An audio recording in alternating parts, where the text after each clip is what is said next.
Welcome to A9 TV. కేంద్రం నుంచే నిధులు రాబట్టుకోవాలి కానీ అప్పులు ఉన్నాయనే సాకుతో పన్నులు పెంచొద్దని సిపిఎం రాష్ట్ర కార్యదర్శి వి శ్రీనివాసరావు అన్నారు. ఈ మేరకు ఒంగోలులోని జిల్లా సిపిఎం కార్యాలయం సుందరయ్య భవన్లో విలేకరుల సమావేశం నిర్వహించారు. ఈ సందర్భంగా ఆయన మాట్లాడుతూ అసెంబ్లీలో విడుదల చేసిన శ్వేతపత్రాలను చూస్తే రాష్ట్ర ఖజానా ఖాళీ అయ్యిందనే భావన కలుగుతోందని, అప్పులున్నాయనే సాకుతో ప్రజలపై భారాలు వేయడం, పన్నులు పెంచడం వంటివి చేయొద్దని శ్రీనివాసరావు సూచించారు. రాష్ట్రంలో ఆర్థిక విధ్వంసం జరిగిందని సీఎం చంద్రబాబు చెబుతున్నారని గుర్తు చేస్తూ, పరిస్థితి చూస్తుంటే భవిష్యత్తులో ఏమీ చేయలేమని, సర్దుకుపోవాలనే భావన కూడా కనిపిస్తోందని వ్యాఖ్యానించారు. ఆర్థిక లోటు భర్తీకి ఏం చేస్తారనేది స్పష్టత లేదన్నారు. రాష్ట్రానికి కావలసిన నిధులను కేంద్రం నుంచే రాబట్టుకోవాలని కోరారు. ప్రభుత్వం అప్పుల పాలైనా పర్వాలేదని, ప్రజలను అప్పుల పాలు చేయరాదన్నారు. రాజకీయ విమర్శలు తప్ప ఆర్థిక విధ్వంసానికి కారకులైన కార్పొరేట్ సంస్థల ప్రస్తావన లేదన్నారు. రాష్ట్ర సంపదను అదానికి, షిరిడి సాయి, జేపీ వంటి సంస్థలకు దోచిపెట్టారని, వారిపై పన్నులు వేసి రాబట్టాలన్నారు. ఈ విలేకరుల సమావేశంలో జిల్లా కార్యదర్శి హనీఫ్, జిల్లా కార్యదర్శి వర్గ సభ్యులు మాబు కొండారెడ్డి, శ్రీనివాసరావు, ఆంజనేయులు తదితరులు పాల్గొన్నారు. రాష్ట్ర ప్రభుత్వం అసెంబ్లీలో మరో 2 శ్వేతపత్రాలు ప్రకటించింది. నిన్న మన రాష్ట్ర ఆర్థిక పరిస్థితి మీద 2014-19 మధ్య ఎలా ఉంది, 19-24 మధ్య ఎలా ఉంది పోలుస్తూ మొత్తం గత 5 ఏళ్లలో మొత్తం రాష్ట్ర ఆర్థిక వ్యవస్థ అంతా కూడా విధ్వంసం అయింది. ఇప్పుడు అప్పులు పాలైపోయి ఏం చేయాలో పాల్పోయినటువంటి స్థితిలో ఉంది ప్రభుత్వం అనేటువంటి విషయాన్ని అసెంబ్లీలో ముఖ్యమంత్రి గారు దాన్ని ప్రవేశపెట్టారు. ఈ మొత్తం ఆర్థిక పరిస్థితి గురించి ఆయన చెప్పినటువంటి తీరుని పరిశీలిస్తే, ఖజానా ఖాళీగా ఉంది కాబట్టి మేము మీకేమీ చేయలేము, లేదా మీరే సర్దుకుపోవాలా అనే భావం వ్యక్తం అవుతున్నట్టు అనిపిస్తున్నది. అన్నిటికన్నా మించి ప్రభుత్వం అప్పులు పాలైతే ప్రజల్ని అప్పులు పాలు చేయటం అసలు న్యాయం కాదు. ఈరోజు ప్రజలు చాలా ఇబ్బందుల్లో ఉన్నారు. ప్రభుత్వం అనేది ఒక భాగమే మొత్తం యంత్రాంగంలో, ప్రజలు ముఖ్యమైనది, సెంట్రిక్ పాయింట్.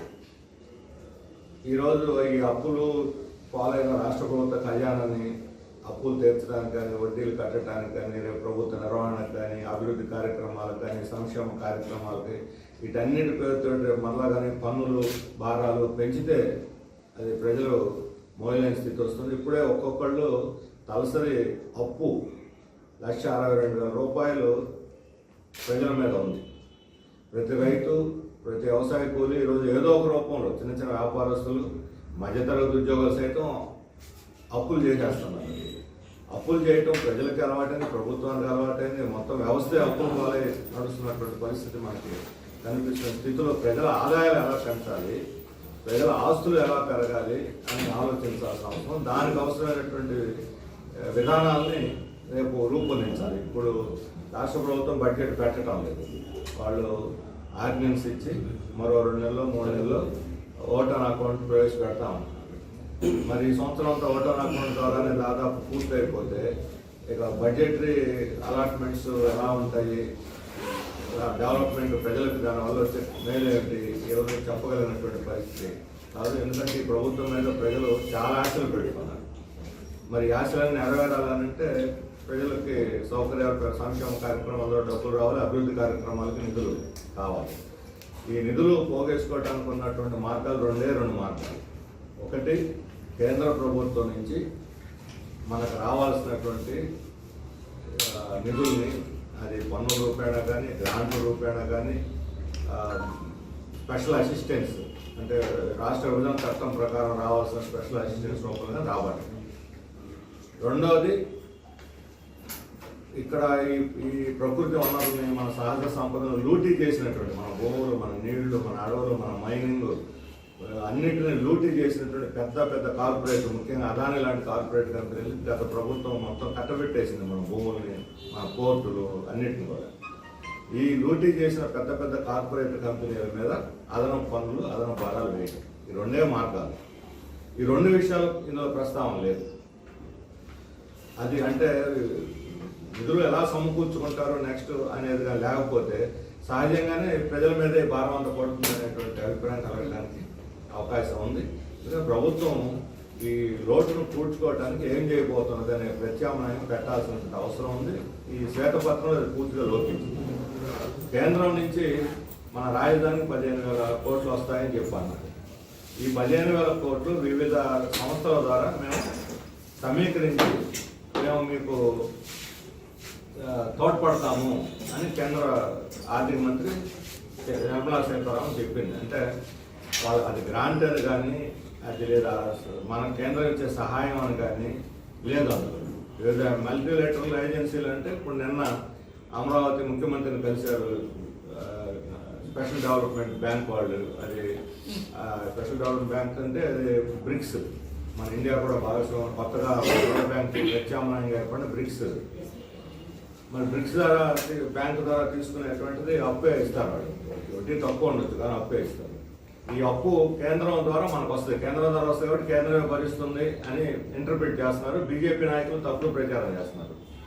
మన రాష్ట్రానికి తీరని అన్యాయం చేసినటువంటి బీజేపీ ప్రతి విషయంలో మిస్లీడ్ చేస్తుంది. 15,000 కోట్లు సీతారామన్ చెప్పలా ఇది మన గ్రాంట్ అని, చంద్రబాబు నాయుడు గారు చెప్పలా, పురంధరేశ్వర్ గారు Ramesh CM Ramesh assembly parliament లాబీలో మాట ఇది గ్రాంటే అన్నారు. మరి గ్రాంట్ అని పార్లమెంట్లో ప్రకటించవచ్చుగా. బడ్జెట్ పార్లమెంట్లో పెట్టినప్పుడు ఇది గ్రాంటే అని పార్లమెంట్లో ప్రకటిస్తే మనకు క్లారిటీ వచ్చేస్తుంది. ఎందుకు ఈ అస్పష్టత? ఈ అస్పష్టతకి బాధ్యత కేంద్ర ప్రభుత్వాన్ని. ఇప్పుడు శ్వేతపత్రంలో కూడా మనకి అసిస్టెన్స్ అని లేదా మిగతా వాటికి పోలవరానికి వెనకబడిన ప్రాంతాలకి గ్రాంట్లు లేకపోతే అలాట్మెంట్స్ అని పెట్టారు. కానీ దీనికి అలా పెట్టలేదు. దీనికి స్పెషల్ దీనికి వీళ్ళు రాసిన దాంట్లో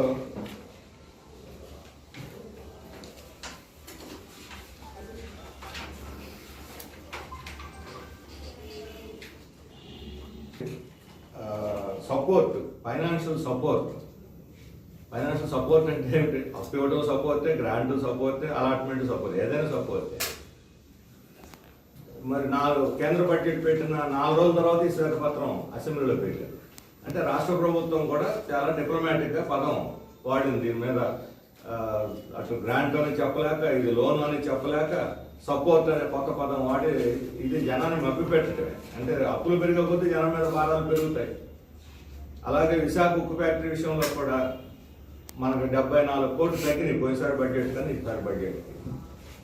అంటే 74 బడ్జెట్ అలాట్మెంట్ పెట్టుబడి పెరగాలి, దానికి సపోర్ట్ పెరగాలి, నష్టాల్లో ఉంది. ఇప్పుడు 74 కోట్లు తగ్గించడం అంటే అర్థం ఏంటి? దాన్ని కిల్ చేయటం. బీజేపీ వాళ్ళు ఏమంటున్నారు? దీన్ని ప్రైవేటీకరించం, ఇది ఉంటుంది అంటే ఉంటుంది. ఎక్కడికి పోతే విశాఖపట్నం ఎక్కడికి పోదు, విశాఖపట్నంలో ఉండే బిల్డింగ్లు ఎక్కడికి పోవు. అంటే ఉద్దేశపూర్వకంగా మిస్లీడ్ చేస్తున్నారు. అన్ని విషయాల్లో కూడా అంతే. పోలవరం విషయంలో అంటే బీజేపీ మిస్లీడ్ చేస్తూ ఉంటే తెలుగుదేశం వాళ్ళు గమ్మున ఉన్నారు. అంటే డిప్లొమాటిక్గా. అందుకని అసలు ఏంటి కేంద్రం నుంచి మనకు వచ్చే సహాయం ఉందా లేదా? ఇప్పుడు వెనకబడిన ప్రాంతాలకి మేము ఆదుకుంటాము జిల్లాను కూడా చేర్చారు, మంచిదే. ఇంతకుముందు 7 జిల్లాలు ఉన్నాయి, రాయలసీమ 4, ఉత్తరాంధ్ర 3 జిల్లాలు, ఉమ్మడి జిల్లాలు. ఇప్పుడు ప్రకాశం ఉమ్మడి జిల్లాను కూడా చేర్చారు, 8 జిల్లాలు. మరి దీనికి ఇస్తున్న నిధులేమిటి?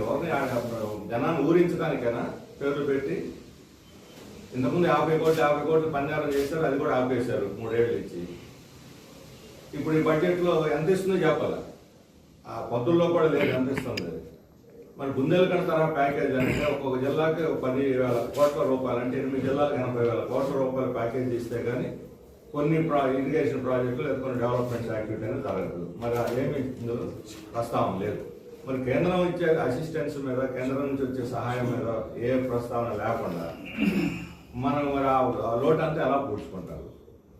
రెండవది, ఇప్పుడు అదానికి మన భూములు దాదాపు 2,500 ఎకరాలు పంపుడు స్టోరేజ్ ప్రాజెక్టు పేరుతో, హైడల్ ప్రాజెక్టు పేరుతో కేటాయించారు. ప్రజలు వ్యతిరేకిస్తున్నారు, గ్రామ సభలు వ్యతిరేకించిన, బలవంతంగా గత ప్రభుత్వం కేటాయించింది. ఈ మన కృష్ణపట్నం పోర్టు, గంగవరం పోర్టు మొత్తం స్వాధీనం చేసేసారు. అంటే ఆంధ్రప్రదేశ్ని అత్తగారికి అల్లుడు సొమ్ము దానం చేసినట్టు మోడీ చెప్పటం, జగన్ దానం చేసేయటం. మరి చంద్రబాబు నాయుడు గారు ఏం చేస్తున్నారు? మౌనంగా ఉన్నారు అదాని విషయంలో. మన వనరులన్నీ లూటీ చేసుకెళ్తున్న ఈ అదాని లాంటి బడా కార్పొరేట్ కంపెనీలు లూటీ చేసుకెళ్తుంటే ఎందుకు చూస్తూ ఊరుకున్నారు? ఇప్పుడు షిరిడి సాయి కంపెనీ లూటీ చేసిందని ఎన్నికలకు ముందు పేరు పెట్టి మరీ చెప్పారు తెలుగుదేశం. ఈ అవినీతి మీద విచారణ జరపాలని మేము ఆ రోజు కూడా డిమాండ్ చేశాం. ఈరోజు శ్వేతపత్రం అసలు ఈ పేర్లే లేవు. మరి ఎందుకు మౌనం వహిస్తున్నారు? రాష్ట్రాన్ని లూటీ చేస్తున్న వాళ్ళ గురించి ఎందుకు రాయలేదు? లూటీ చేశారు. లూటీ చేస్తానికి అవకాశం కల్పింది జగన్, కానీ లూటీ చేసింది ఎవరు? లూటీ చేసిన వాళ్ళ పేర్లు ఎందుకు ప్రస్తావించారు? అంటే ప్రభుత్వాలు మారినా లూటీ కొనసాగుతుందా? అదాని రాజ్యం కొనసాగుతుందా? ఇలాగే షిరిడి సాయికి ఇట్లాగే అప్పు చెబుతారా? మన విద్యుత్ యంత్రం అంతా కూడా మన స్విచ్లు మొదలుకొని ట్రాన్స్ఫార్మర్ దాకా అన్నింటినీ వాళ్ళే చేస్తారు సరఫరా. ఈ విద్యుత్ ట్రూ అప్ ఛార్జీలు ఎలాగ కంటిన్యూ అవుతాయా? 7,800 కోట్ల రూపాయలు ఈ 2 ఏళ్లలోనే వేశారు అదనపాల. రేపు ఇంకో 17,000 కోట్ల రూపాయలు పైప్ లైన్లో ఉంది. ఈ సంవత్సరం రేపు వచ్చే సంవత్సరం 17,000 కోట్లు అప్పీల్ చేస్తున్నారు ట్రూ అప్ ఛార్జీలు పెంచాలని రెగ్యులేటరీ కమిషన్ మీద. ఈ 17,000 కోట్లు కానీ పడ్డాయంటే వాసిపోతాయి జనానికి, కరెంటు పీకేస్తారు ఫీజులు కూడా. మరి 17,000 కోట్లు తగ్గిస్తారా, ఉంచుతారా? విద్యుత్ రూపాంశం గురించి ఇంక ప్రస్తావించినప్పుడు ట్రూ అప్ ఛార్జీలు రేపు ఈ సంవత్సరం రేపు సెప్టెంబర్ అక్టోబర్లో వాళ్ళు ఫైనల్ చేస్తారు ఈ ఫైనాన్షియల్ ఇయర్కి. మరి వచ్చే 2 ఏళ్లలో వేస్తామన్నప్పుడు దాని గురించి ఎందుకు మౌనం వహిస్తుంది? కాబట్టి ఈ మాకు ఉన్న ప్రభుత్వ ఖజానా పరిస్థితి చేస్తే చాలు. ప్రజల పరిస్థితి, రాష్ట్ర అభివృద్ధి పరిస్థితి, ముఖ్యంగా దీన్ని లూటీ చేస్తున్న కార్పొరేట్ కంపెనీల పరిస్థితి, మన రాష్ట్రానికి ద్రోహం చేసిన కేంద్ర ప్రభుత్వం యొక్క అసహాయం, ఒక రకంగా ద్రోహం వెన్నుపోటు పడుతున్న పరిస్థితి, మనం సహాయం చేయకుండా ఒట్టి మాటలు చెప్పి దేహానికి 56,000 కోట్లు ఇవ్వట్లేదు. మనకు మాత్రం 15,000 కోట్లు, అది కూడా అప్పో గ్రాంట్లో తెలియనటువంటి ఒక అగమ్య గోచరమైనటువంటి దీంట్లో మనకే ఈ రెండింటి మధ్య కనీసం ప్రశ్నించగలిగిన పరిస్థితి కూడా లేదా ప్రభుత్వానికి. బీహార్కి 56,000 కోట్లు ఎందుకు ఇచ్చారు? 12 మంది ఎంపీలు ఉంటే ఇలా 16 మంది ఎంపీలు ఉన్నారు. పెద్ద కర్ర ఏళ్ళది, చిన్న కర్ర వాళ్ళది. ఈ ఊత కర్రలు 2 కేంద్ర ప్రభుత్వాన్ని మోస్తున్నాయి. అంత రిస్క్ తీసుకొని మోస్తున్నప్పుడు కేంద్ర ప్రభుత్వాన్ని కనీసం బీహార్తో పాటు సమానంగా 50,000 కోట్లు తీసుకురాలేరా రాష్ట్రానికి? మరి వీటన్నిటికీ సమాధానం చెప్పాలని చెప్పుకోవడం. అలాగే శాంతి భద్రతల మీద మొన్న పెట్టారు శ్వేతపత్రం. శాంతి భద్రతలు చాలా దారుణంగా ఉన్నాయి. ముఖ్యంగా అరాచకంగా ఉన్నది. పోలీస్ యంత్రాంగం అంతా వన్ సైడెడ్ అయిపోయి ఎవరు అధికారం ఉంటే వాళ్ళకి భజన చేయటం పోలీస్ యంత్రాంగం. మేము డిమాండ్ చేస్తుంటే గత ప్రభుత్వ అన్ని వ్యవహార సందర్భాల్లో, ముఖ్యంగా ప్రజా ఉద్యమాల నిర్వహణ సందర్భంలో టీచర్లు, రాష్ట్ర ప్రభుత్వ ఉద్యోగులు విజయవాడ అంటే ఇళ్ల నుంచి బయటకు రానివరా? అంగన్వాడీ వాళ్ళు వస్తే వేధిస్తారా? ఇలాంటి ఈ ఎక్సెస్లు, పోలీస్ ఎక్సెస్ జరిగినటువంటి వాటి మీద విచారణ జరపాలి. చట్టవిరుద్ధంగా వ్యవహరించినటువంటి పోలీసు అధికారులు, ఆ అధికారులకు ఆదేశించినటువంటి వాళ్ళ మీద చర్యలు తీసుకోవాలి.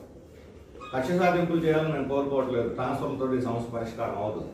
లేకపోతే కొంత లూప్ లైన్లతో చేస్తే కొంతమందిని వీళ్ళు చేసుకొచ్చి ప్రమోట్ చేసి పెద్ద పదవులు ఇస్తే ఈ సమస్య పరిష్కారం అవుతుంది. పోలీసు యొక్క వైఖరిలోనే మార్పు రావాలి.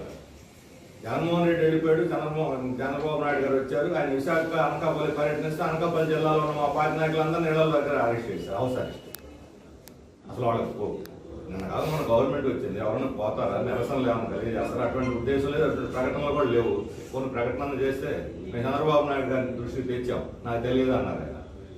ఆయన ఏమన్నాడంటే అసలు వాళ్ళు వస్తే మాత్రం ఏం చేస్తారు, నినాదాలు ఇచ్చుకొని వెళ్తారు, ఎందుకు ఆపారు, నేను పోలీసులు అడుగుతానన్నాడు. అంటే పోలీసు యొక్క వైఖరి కొనసాగుతుంది. అందువల్ల పోలీసు వైఖరిలో మార్పు పడడానికి ఈ ఎక్సెస్ ఎవరు అధికారంలో ఉన్నాయి. డెమోక్రటిక్ రైట్స్, మానవ హక్కుల విషయంలో నిష్పక్షపాతంగా వ్యవహరించాలి. లూటీ, ఈ గంజాయి మాఫియాలని, ల్యాండ్ మాఫియాలని, మద్యం మాఫియాలని, ఇసుక మాఫియాలని మొత్తం రాష్ట్రాన్ని దోచుకు తిన్న వదిలేసి ఉద్యమకారుల మీద పడితే ఇందులో కేసులు చెప్పారు. తెలుగుదేశం వాళ్ళ నాయకులతో సహా అందరు పేర్లు అసెంబ్లీలో వేసి నిలబెట్టారు. ఎవరెవరి మీద ఎన్ని కేసులు ఉన్నాయి అవన్నీ. కానీ వాళ్ళందరూ వాళ్ళ సొంత సమస్యలు, వాళ్ళ మీద కూడా కేసులు అన్యాయంగా పెట్టిన, అక్రమంగా పెట్టిన ఉన్నాయి. కానీ ప్రజల కోసం పోరాడుతున్న వాళ్ళ మీద సొంత అనేది లేకుండా, రాజకీయ కారణాలు లేకుండా, కేవలం ఉద్యమం ప్రజల తరఫున నిలబడ్డందుకే కచ్చపోని కేసులు పెట్టి వాటి గురించి ప్రస్తావన లేదు. అసలు ఉద్యమాలు కార్మికుల మీద, రైతుల మీద, కూలీల మీద, వీళ్ళ మీద ఎన్ని కేసులు పెట్టారు? అందుకని ఉద్యమకారుల మీద పెట్టిన కేసులన్నింటినీ విత్డ్రా చేయాలి. భూ పోరాటంలో పాల్గొన్న వాళ్ళ మీద కేసు పెట్టారు. ఏదైనా నెంబర్ ఆఫ్ కేసెస్ చూపిస్తే ఇప్పుడు సిపిఎం మీద 64 కేసులు ఉన్నాయి. 64 కేసులు ప్రకాశం జిల్లాలోనే ఉన్నాయి. ఈ ప్రకాశం జిల్లా నాయకుల మీదే ఉన్నాయి. ఒక్కొక్కరి మీద 10 కేసులు.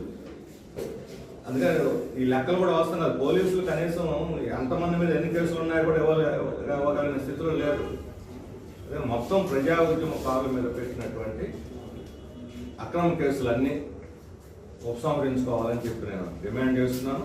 నెక్స్ట్ రాబోయేటువంటి పరిపాలన 5 ఏళ్లలో చంద్రబాబు నాయుడు గారి పరిపాలనలో ఇటువంటి తప్పుడు పద్ధతులు అనుసరించకుండా ఉద్యమాలను అణిచేసే ధోరణి కాకుండా ఉద్యమకారులు తెచ్చుకున్నాం.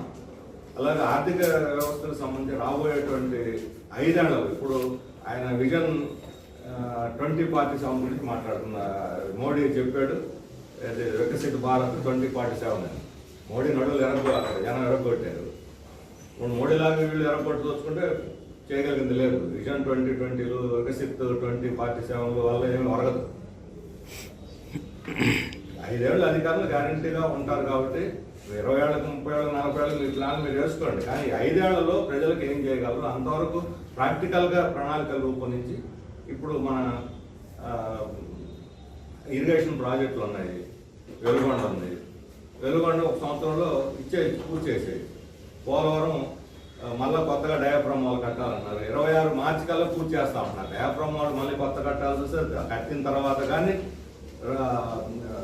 అది మన మట్టి కట్ట రాక్ పిల్ జరగదు, మెయిన్ డ్యామ్ జరగదు. మరి ఎప్పుడు జరుగుతుంది? అందుకని 5 ఏళ్లలో పథకం రాజధాని కావచ్చు, రాజధాని మాస్టర్ ప్లాన్ అంటున్నారు. రాజధాని మాస్టర్ ప్లాన్ చేయాలంటే 20 ఏళ్ళు పడుతుంది. మళ్ళా చైనా, మళ్ళా సింగపూర్, మళ్ళా జపాన్ అంటే అవ్వదు. ఈ 5 ఏళ్లలో అసెంబ్లీ, పార్లమెంటు, క్వార్టర్స్ ఇవన్నీ కూడా పూర్తి చేసేసుకుంటే ముందు ఎవరు కూడా రాజధాని ఇంకోసారి తరలించడానికి సాహసం చేయరు. చేయకుండా ఉండే విధంగా చట్టం కూడా చట్టం తెచ్చాలి. ఒక చట్టం చేసేయాలి. అమరావతి రాజధాని మార్పు చేయకుండా కేంద్రంలో గెజిట్ చేసేయాలి. చేస్తే అప్పుడు దానికి భద్రత ఉంటుంది. 5 ఏళ్ల తర్వాత ఇక మళ్ళా ఎవరు మార్చడానికి సాహసం కాదు. కాబట్టి 5 ఏళ్లకి సరిపడా ప్రాక్టికల్ ప్రణాళికలు రూపొందించి దానికి అనుగుణంగా రాజధాని అయినా, పోలవరం అయినా, ఇతర ప్రాజెక్టులైనా, డెవలప్మెంట్ ప్రాజెక్టులు టేకప్ చేయడం మంచిది. ఈ ప్రకాశం జిల్లా వెనుకబడితనానికి ఇతర రాయలసీమ, ఉత్తరాంధ్రకి వెనుకబడితనం నుంచి ఒక ప్రణాళిక జిల్లాలో అది ఈ వెనుకబడిన ప్రాంతాల అభివృద్ధి ప్రణాళికలు రూపొందించాలని చెప్పి మేము కోరుతా ఉన్నాం. దాన్ని వెనుకబడిన ప్రాంతాల మీద కూడా ఒక ప్రత్యేకమైనటువంటి శ్వేతపత్రం రిలీజ్ చేయాల్సినటువంటి అవసరం జిల్లాల వారి. అప్పుడు ఏం చేయాలో అర్థం అవుతుంది. వరకు మేము తోడ్పడతాం, సహకరిస్తాం, అది ఇదని బట్టి కబుర్లు ఆంధ్రప్రదేశ్కి మాత్రం కడుపు నిండా కబుర్లు చెప్పారు. నిధులన్నీ బీహార్కి ఇచ్చారు. వీళ్ళు మాట్లాడకుండా కూర్చున్నారు. అందుకని ప్రజలు దీని మీద గొంతెత్తాలి. ప్రజలే దీన్ని వాస్తవాలు గ్రహించి కేంద్రం మీద ఒత్తిడి తేవాలని చెప్పి మేము కేంద్ర రాష్ట్ర ప్రభుత్వాల మీద ఒత్తిడి తేవాలని చెప్పి